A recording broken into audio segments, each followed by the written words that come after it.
안녕하십니까. 다다르문 취업연구소입니다. 오늘은 토론 면접 잘하는 방법에 대해서 여러분과 얘기를 좀 나눠볼까 합니다. 대한적십자사, 가스기술공사, 부산교통공사, 동서발전 등 공기업 면접에서 또 사기업 면접에서 찬반 토론을 하는 경우가 있죠. 네, 토론 면접 다들 어려워하는데 이번 저의 영상으로 함께 기본적인 내용과 또 핵심적인 팁, 노하우를 좀 알아보시면 좋을 것 같습니다. 네, 그동안 다다르면 다양한 기관의 토론 면접에서 아주 높은 확률로 합격자를 배출했습니다. 토론 면접은 주로 1차 면접일 가능성이 높죠. 특히 모레 발표 나가는 대한적십자사 면접도 1차 면접이 토론 면접만으로 이루어집니다. 동서발전이나 또 타 에너지 공기업 면접에서도 또 토론 면접이 1차 면접이 있는 경우가 있는데 어렵지 않습니다. 부담 갖지 마시고 하나하나 차근차근 해결하면 좋겠습니다. 네, 바로 들어갈게요. 네, 토론 면접의 핵심적인 평가 지점은 내부적인 평가사항은 여러 가지가 있습니다만 제가 해보면 크게 세 가지 정도로 수렴됩니다. 첫 번째는 팀플 상황에서의 자세와 태도입니다. 그 사람의 똑똑함을 알기 위해서는 발표 면접만 하면 됩니다. 그럼 왜 토론 혹은 토의 면접을 하느냐? 사람들과 상호작용을 어떻게 하는지를 보는 거겠죠. 상대가 찬성 근거를 얘기할 때 어떻게 반대 근거를 얘기하는지, 그리고 내용뿐만이 아니라 사람들과 대화할 때 시선을 맞추는지, 그리고 그 대화의 끝머리를 어떻게 잡고 공격적으로 하는지 부드럽게 하는지, 이런 것을 보는 겁니다. 우리가 회의를 할 경우에 회사에서 다양하게 논의를 할 수가 있죠. 또 어떤 의견에 대해서 찬성 반대 의견이 있을 수 있습니다. 그 모든 상황이 다 팀플 상황이죠. 그럴 때 상대방을 배려하고 존중하면서 말하는 톤을 유지하는지, 아니면 상대방을 공격하는지, 그런 것을 보기 위한 것이 중요한 평가 지점이 됩니다. 두 번째는 토론이기 때문에 합리적인 사고와 논리력을 갖춰야 됩니다. A라고 주장했을 때 그 A를 왜 해야 되는지 근거가 있어야 되겠죠. B라고 주장했으면 B라고 주장하는 근거가 있어야 되고, 반대하면 왜 반대하는지, 그것이 바로 합리적인 사고와 논리력입니다. 세 번째는 소통 능력입니다. 소통은 막힌 곳이 없이 잘 통함, 이런 뜻도 있는데 전달 능력이라고 생각하시면 됩니다. 안녕하십니까, 오틱진입니다. 안녕하십니까, 오틱진입니다. 이런 어떤 이미지적인 측면도 있고, 명확하고 자신감 있게 나의 의견을 타인에게 잘 전달하는 능력입니다. 그렇게 세 가지 정도 평가 지점이 있다고 보시면 되고요. 뒤에 하나하나 설명하면서 또 말씀드리겠습니다. 네, 토론 면접을 준비하는 방법은 지금 저는 찬반 토론 면접에 포커스를 맞추고 있습니다. 첫 번째, 다양한 시사 주제를 가지고 공부해야 됩니다. 특히 지금 눈앞에 있는 대한적십자사 같은 경우는 주로 시사 주제를 합니다. 적십자사와 크게 상관이 없는 일반적인 원자력에 대한 찬성 반대, 또 안락사에 대한 찬성 반대에 대한 다양한 시사 주제를 가지고 하기 때문에 당연히 많이 아는 것이 적게 아는 것보다 더 유리하겠죠. 그래서 모르는데 말을 잘할 수는 없는 거죠. 알아야지 말을 잘할 수 있게. 아는데 말을 못할 수는 있지만 모르는데 말을 잘할 수는 없습니다. 그렇기 때문에 시사 주제를 폭넓게 공부하시면 좋습니다. 물론 수백 가지의 찬반 토론을 다 공부할 수는 없기 때문에 어느 정도, 그리고 최근에 논란이 되었던 다양한 찬반 논란 이슈들을 좀 공부하시면 좋고, 공부의 소재는 재료들은 많이 있습니다. 한국경제신문, 매일경제신문의 찬성 반대 토론 치면 주로 청소년용 찬반 토론 사이트가 나옵니다. 주제와 찬성 근거, 반대 근거가 많이 나와 있으니까 많이 보시고 그걸 가지고 연습하시면 좋고, 또 유튜브 방송으로는 국회 방송 티슈 토론이라는, 지금은 아마 업데이트를 안 하는 걸로 알고 있는데 1대1 찬반 토론을 합니다. 주로 젊은 대학생들이나 청년들이 와서 토론을 하기 때문에 그 방송 영상을 보면서 찬성 입장이 되어서 해보고 반대 입장이 되어서 해보고, 또 기조 발언, 본토의 마무리 발언까지 다 있으니까 그걸 보시면서 연습을 해보시는 것도 좋을 것 같습니다. 그 내용을 보시면 저 사람은 조금 얌체 같아, 저 사람은 되게 차분하고 부드럽게 얘기해, 이런 느낌을 볼 수 있을 거예요. 그래서 그 영상을 참고하시면 좋습니다. 두 번째는 끊임없는 말하기 노력입니다. 말을 평상시 잘 안 하기 때문에 특히 취업 준비생들은 말을 하는 연습을 많이 해야 됩니다. 기조 발언, 본토의 마무리 발언 이렇게 격식을 갖춰서 말을 하는 연습을 안 해봤으니까 그것도 가급적 1분 이내에 간단 명료하게 말하는 연습을 안 해봤기 때문에 끊임없이 말하는 연습을 해야 됩니다. 당연히 면접 스터디를 하시면 좋고요. 또 컨설팅도 받으시면 좋고, 물론 이제 컨설팅은 비용이 들기 때문에 여러분들이 좀 판단을 하셔야 되겠죠. 개인적으로 연습할 수 있는 것은 앞서 말씀드렸던 국회방송 티슈토론 유튜브 채널 등을 보면서 내가 찬성, 내가 반대 책이 되어서 계속 연습하시는 게 좋습니다. 말하는 거는 운동하는 것과 똑같습니다. 본인이 직접 해봐야 됩니다. 머릿속으로 생각만 해서는 안 되고 끊임없이 말하는 연습을 하고 녹화해서 본인의 표정, 본인의 말하는 것에서의 버릇, 실수 등을 체크해서 하셔야 됩니다. 넘어가겠습니다. 자, 찬반 토론 면접에서 가장 중요한 것 첫 번째, 존중과 배려의 자세입니다. 이거는 토의 면접, 과제를 해결하는 토의 면접, 또 찬성 반대 토론을 하는 찬반 토론 면접 매우 중요합니다. 첫 번째로 시선 맞춤. 이제 보통 이렇게 사선, 대각선으로 서로를 마주보는 경우가 많은데 그래도 상대방의 눈을 보면서 그 사람의 얘기를 들을 것, 또 내가 얘기할 때도 테이블 보고 얘기하는 게 아니라 상대방을 보면서 얘기하는 것 매우 중요합니다. 두 번째, 이게 가장 중요한데요, 공격적이지 않아야 됩니다. 내용적으로는 찬성하고 내용적으로는 반대할 수 있지만 부드럽게 1번 지원자님 입장에서는 그렇게 생각하실 수 있겠지만 저는 좀 다른 측면에서 생각하고 싶습니다. 이렇게 가야 되겠죠. 그거 아니고요, 잘 몰라서 하는 말씀인데 이렇게 좀 공격적인 자세와 태도는 좋지 않습니다. 아무리 우리가 그 상대방의 의견에 반대하더라도 자세와 태도는 존중하고 배려하는 입장이 됩니다. 주로 표정과 말투에서 드러나겠죠. 부드럽게, 온화하게 얘기하는 게 매우 중요합니다. 그 다음에 적절한 리액션, 고개를 좀 끄덕거리거나 상대방의 얘기에 동의가 된다면 부드러운 시선으로 봐주는 거 좋습니다. 네, 근데 요게 이제 어떤 기업은 그냥 일자로 앉아서 면접관을 보고 찬반 토론을 하는 경우도 있기 때문에 일자로 보는 경우에는 일부러 고개를 이렇게 빼서 상대를 볼 필요는 없습니다. 면접관을 볼 경우에는 그냥 면접관을 보고 부드러운 시선으로 얘기하시면 됩니다. 그래서 시선 맞춤이라는 게 굳이 상대방을 볼 수 없는데 억지로 보려고 과하게 하지 마시고, 면접관을 봐야 되는 상황이면 면접관을 보고 얘기하시고, 서로 상대가 마주볼 수 있으면 상대를 마주보는 시선으로 하게 됩니다. 리액션도 좋아요 막 이렇게 하라는 게 아니고 고개를 끄덕거림이거나 또 몸짓, 눈짓 등으로 적절한 리액션을 하는 게 좋습니다. 가장 중요한 거는 그 토론의 내용이 또 상대방과 상대방에게 찬성하거나 반대할 때 부드럽게 대하라는 겁니다. 그게 가장 중요한 존중과 배려의 자세입니다. 그러니까 좀 마음 자세를 어떻게 가지면 좋으냐면, 절친한 친구 6명, 8명이서 제주도를 놀러 갔는데 2박 3일 동안 우리 일정은 어떻게 짤까? 성산 일출봉에 가면 어때? 애월에 가면 어때? 이건 좋은데 이건 나쁜 것 같아. 이렇게 부드럽게 얘기하는 그런 느낌으로 얘기하시면 좋습니다. 그 다음 가장 중요한 것은 기조 발언, 첫 발언을 잘 해야 됩니다. 대한적십자사 같은 경우는 8명에서 35분 토론입니다. 1인당 한 4분 정도밖에 시간이 안 돼요. 그러면 정말 말을 못하는 사람은 2번 정도밖에 못하고, 말을 많이 하는 사람은 5번, 6번 정도 합니다. 근데 첫 발언이 가장 중요합니다. 왜냐하면 많이 한다고 합격하고 적게 한다고 탈락하는 구조가 아닙니다. 발언의 퀄리티가 중요하고, 그러면 면접관 입장에서는 8명, 6명이 처음에 발언할 때 어떻게 얘기하느냐가 가장 중요하겠죠. 그럼 첫 발언할 때 무슨 내용이 들어가느냐, 제가 권하는 것은 배경 발언과 찬성 근거 2가지 혹은 반대 근거 2가지입니다. 배경 발언은 무엇이냐, 예를 들면 원자력 발전에 대한 찬성 반대라고 치면 배경 발언, 안녕하십니까 1번 지원자입니다. 최근 원자력 발전 또 소형 핵 원자로인 SMR에 대해서 국민적인 찬성 반대 논란이 많이 있습니다. 생명, 안전을 중요시하시는 분들은 반대하시고, 또 에너지 효율성과 경제성을 생각하시는 분들은 많이 찬성하는 입장에 있습니다. 저는 찬성하는 입장에서 말씀을 드리겠습니다. 첫 번째 경제성입니다. 설명. 2번째 효율성입니다. 설명. 요렇게 해서 한 1분 정도 얘기하는 게 좋습니다. 그러니까 제가 첫 번째, 두 번째는 찬성 근거, 반대 근거이고, 그 앞에 얘기했던 것이 배경 발언입니다. 배경 발언을 꼭 넣어야 되냐, 그런 건 아니고요. 제가 넣는 것을 추천하는 것은 넣었을 때 전체적으로 부드럽게 들립니다.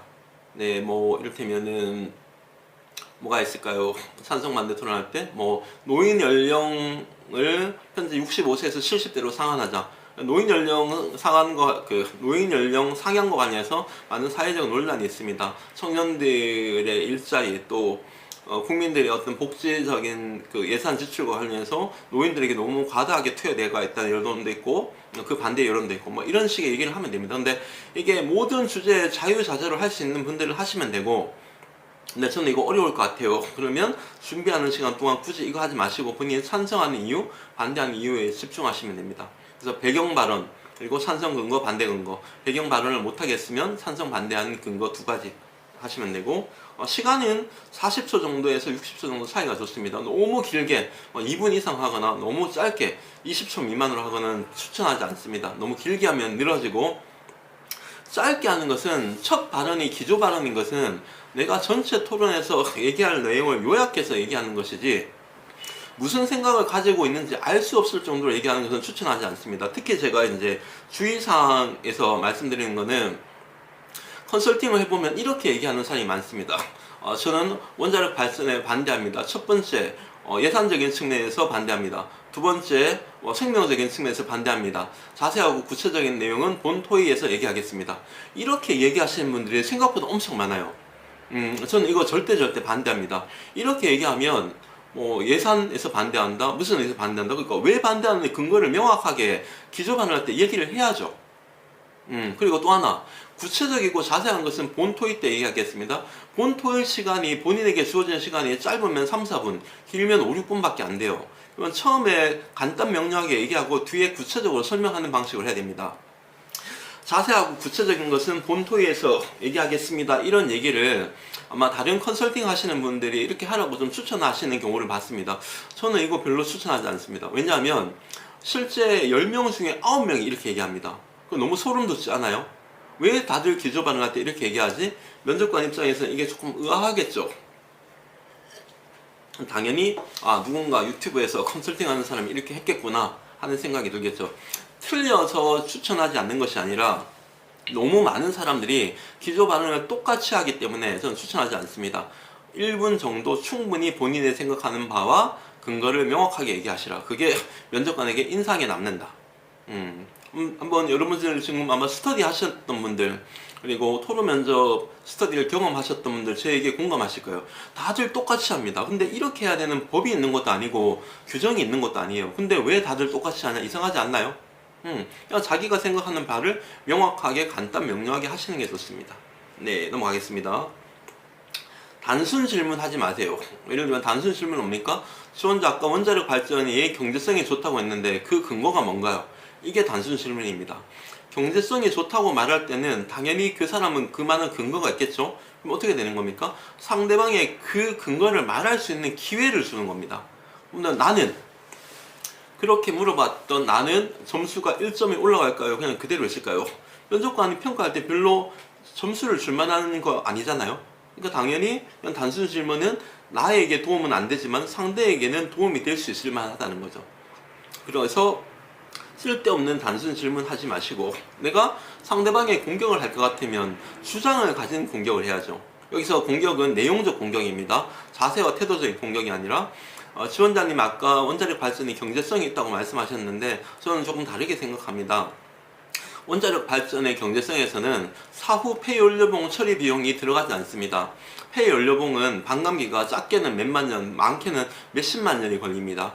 그 폐연료봉이 10만 년 넘게 지하 수장고에 있을 경우에 이것에 대한 처리 비용은 같이 합산되지 않았기 때문에 경제성적인 측면에서도 저는 경제성이 없다고 생각합니다. 이렇게 반대 근거를 갖고 얘기해야 되죠. 근데 이걸 모르니까 왜 경제적인가요?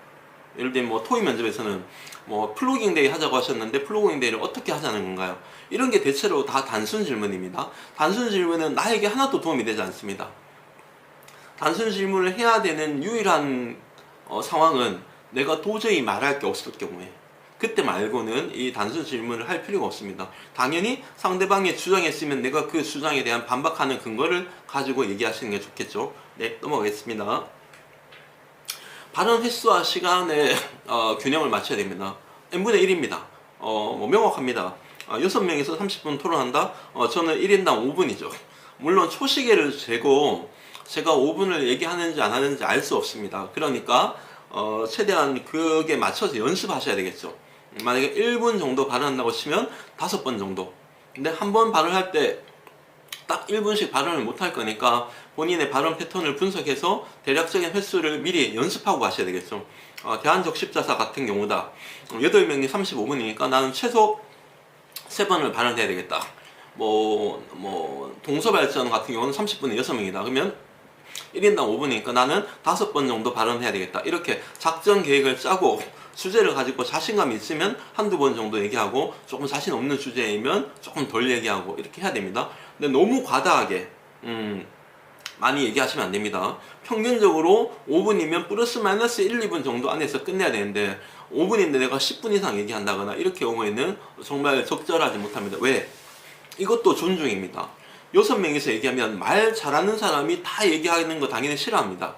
말을 잘하든 못하든 당연히 n분의 1이 기본 룰입니다. 그거는 암묵적인 상식과 보편이죠. 그렇기 때문에 1인당 n분의 1 시간을 지키시고 불가피한 경우가 있습니다.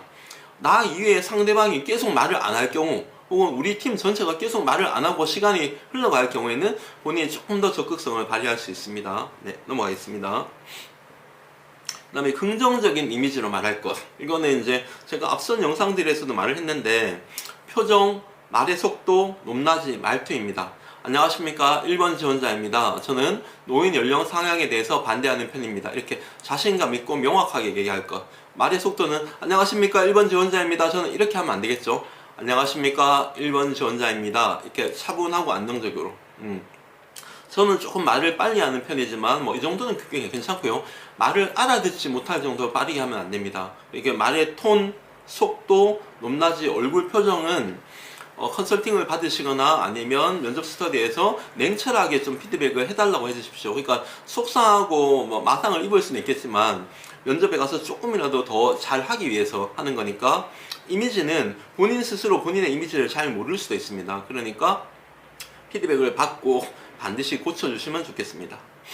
네, 그 외에 하면 안 되는 행동이 여러 가지가 있는데요. 일단 나대면 안 됩니다. 그 나댄다는 것에 대해서 잘 모르는데 본인이 이것저것 다 하려고 하면 안 돼요. 사회도 보고 사회를 보면서 1번 지원자 얘기하세요. 3번 지원자 얘기하세요. 실제로 차분한 분들 중에서도 이렇게 얘기하는 분들이 많았어요. 이전에 산업인력공단 면접이나 타 기관 면접을 할 때 되게 아이가 내향적 성향이고 차분한데 이 공백을 못 참는 거예요. 한 5초 정도 공백이 있으면 본인이 말해놓고 또 공백이 있으면 본인이 또 얘기하고 그러고 또 공백이 있으면 3번 지원자 얘기하라고 하고 다른 지원자들이 얘기할 준비가 안 돼 있는데 누구 지원자님 얘기하세요. 그런 거는 이제 결례일 수 있습니다. 그러니까 상대방이 얘기할 수 있도록 시간을 주고 그럼 예를 들면 이 주제가 좀 어려운데 우리 조금 더 생각을 해볼까 이 정도는 괜찮지만 누구 얘기하세요. 누구 얘기하세요. 이거 안 됩니다. 네, 그러니까 이런 게 좀 나대는 행동일 수 있습니다. 그리고 너무 많이 자기가 사회도 보고 정리도 하고 이렇게 될 경우에는 실제로 사회를 보시는 분들이 간단하게 진행만 하고 정리가 필요할 때 한두 번 정리를 하면 되는데 너무 과하게 하는 경우는 나대는 모습으로 볼 수 있습니다. 그 이외에 예를 들면 또 나댄다는 의미를 잘못 해석할 수 있는데 전체적인 토론과 토의의 방향이 잘못 가고 있으면 잡아야 됩니다. 저희는 지금 노인 연령 상향에 대해서 찬반 토론을 하고 있는 것이기 때문에 이 주제와 관련된 이거에 집중하면 좋겠습니다. 이거는 나대는 게 아니에요. 토의의 방향을 잘 잡아주는 겁니다. 그러니까 나댄다는 것의 의미를 잘못 해석하시면 안 되고 토론이나 토의가 잘못 갈 경우에는 명확하게 딱 배가 바다로 갈 수 있도록 잡으셔야 됩니다. 그 외에 테이블 보고 메모만 하는 사람, 상대방의 얘기를 할 때 상대방을 보고 계속 이렇게 면접관하고 시선을 마주치거나 토론하고 있는 상대방하고 시선을 마주쳐야지 그 사람이 어떤 표정으로 어떤 자세로 얘기를 할 수 있는 게 평가 가능한데 계속 테이블만 보고 막 적으면서 말할 때도 안녕하세요 저는 1번 지원인데 저는 반대합니다 이렇게 하면 큰일 납니다. 안 됩니다. 예, 그 외에 너무 소극적인 거 이를테면은 한 번밖에 말을 안 하면 평가할 수가 없습니다. 실제로 제가 우리 도로공사 토론 면접 할 때 반드시 3번 이상 얘기하라고 했는데 본인이 타이밍을 놓쳐서 기조 발언하고 발언을 못했습니다. 이러면은 평가할 수가 없잖아요. 그러니까 본토의 때 본인이 이제 나의 생각을 얘기해야지 평가를 하는데 평가할 수 없을 정도로 말을 못 해버리면 이거는 거의 탈락이라고 봐야 됩니다. 이제 적십자사가 눈앞에 있으니까 적십자사 같은 경우도 최종 합격한 친구인데 찬반 토론에 너무 많이 겁을 먹었습니다. 그래서 제가 반드시 3번만 얘기를 하라고. 기조 발언, 본토의 마무리 발언. 그렇게 해서 3번 동안 하는데 한 번 얘기할 때 적어도 40초 이상 깔끔하게 퀄리티 높게 얘기해라. 1차 면접 합격했습니다. 그러니까 너무 어렵게 생각하지 말고 최소한의 내 발언 횟수를 정하고 그 발언 횟수를 할 때 좀 이제 파울을 치는 게 아니라 야구로 치면 안타를 치고, 그러니까 10초, 20초, 6번, 7번 얘기 아니라 한 번 얘기할 때 본인이 생각하는 이유와 근거를 명확하게 얘기할 거. 물론 이제 이게 어려운데 계속 연습해서 하셔야 되겠죠. 네, 그리고 마지막으로는 본인의 역할을 정해야 됩니다. 그러니까 사회자를 정하라 마라 이런 게 없습니다. 그러니까 이를테면 뭐 동서발전 같은 경우나 가스기술공사 같은 경우는 내가 사회를 하겠다 혹은 첫 번째 발언을 해서 약간의 진행을 하겠다 하시는 분은 그걸 잘할 수 있으면 정해야 됩니다. 근데 제가 컨설팅 할 경우에는 본인은 잘한다고 생각하지만 제가 문제가 있다고 생각하면 하지 말라고 그럽니다. 그냥 팔로워를 하라, 팀원으로 하셔라. 근데 명확하게 자신이 있고 시작 멘트, 중간 연결 멘트, 마무리 멘트, 그리고 정리 정돈을 잘 할 수 있다 하시는 분은 사회를 보시거나 처음부터 적극적으로 발언을 하고 나가시는 게 좋습니다. 근데 나는 그걸 못한다 그러면 그냥 팀원으로 토론하게, 찬성 입장, 반대 입장. 특히 많이 긴장하는 사람은 아까 말씀드렸던 기조 발언 할 때 깔끔하게 하고 본토의 할 때 한 번 내지 2번 동안 깔끔하게 하고 마무리 발언하고. 근데 이거는 이제 기조 발언, 본토의 마무리 발언이 정리되어 있을 때 이렇게 하는 거고, 정리되어 있지 않다 하고 하면 적어도 3번 이상을 할 때 한 번 얘기할 때 최대한 깔끔하게 하겠다. 그러니까 왜냐하면 사회나 진행을 못하기 때문에 최대한 발언의 퀄리티에 집중해서 팀원으로, 찬성 팀원, 반대 팀원으로 좀 집중해서 할 수 있도록 하면 좋겠습니다. 마지막에 나는 어느 정도 실력이 있는데 상황을 보고 판단하겠다. 그러면 첫 번째 기조 발언 할 때 찬성 반대 토론하는 거 보면 그 사람들의 실력이 드러나잖아요. 그걸 보고 이렇게 되면 내가 기조 발언을 다 끝난 다음에 내가 약간의 진행을 해도 되겠다 싶으면 그렇게 그 상황을 보고 판단이 됩니다. 근데 이제 이게 여러 명이 겹쳐서 사회자가 나오거나 다른 사람이 진행을 하려고 하면 그냥 본인은 양보하고 충분히 그만한 실력이 있기 때문에 자기 위치에서 토의에 적극적인 팀원으로 하면 좋겠죠. 네, 요 정도로서 제가 찬반 토론 면접을 알려드렸고, 이제 각 기관마다 준비 시간 그리고 토론 시간 또 본인에게 할당된 시간이 조금씩 다를 수 있습니다. 그러니까 일반론적으로 찬성 반대 토론을 말씀드린 거고, 제가 말씀드렸던 것을 실제 토론 면접 하다 보면 저는 정립되어 있기 때문에 구체적인 것까지 딱 이제 제 머릿속에 정리가 되어 있는데, 이것만 들어서 이해가 되신 분들은 다행이고, 이것만 들어서 이해가 못 되신 분들은 하나하나 생각하셔야 되고, 또 컨설팅이 필요하신 분들은 취업연구소로 연락 주시면 도움 드리겠습니다. 구독과 좋아요 부탁드리고, 다다름 취업연구소는 카카오톡 채널이나 블로그를 통해서 연락 주시면 또 이 설명 본문에 연락할 수 있는 방법이 있으니까 언제든지 연락 주십시오. 고맙습니다.